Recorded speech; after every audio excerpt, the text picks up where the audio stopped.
আপনার ওই যে আমি একটা থেকে ৬,০০০ দিলাম কারণ হলো কি আমাদের হলো ১,০০০ টাকা পাবো এতে দিয়ে আপনারা সে আমাকে বকশিস তুমি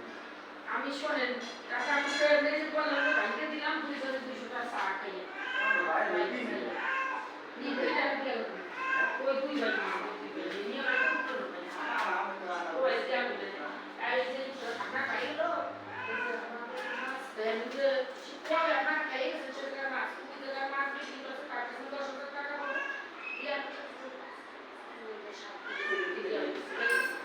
তাহলে আপনার ভাই হলো এই যে এই ইনভেলাপের ভিতরে ওনার টাকা ছিল সব পয়সা আর ৫,০০০ ছিল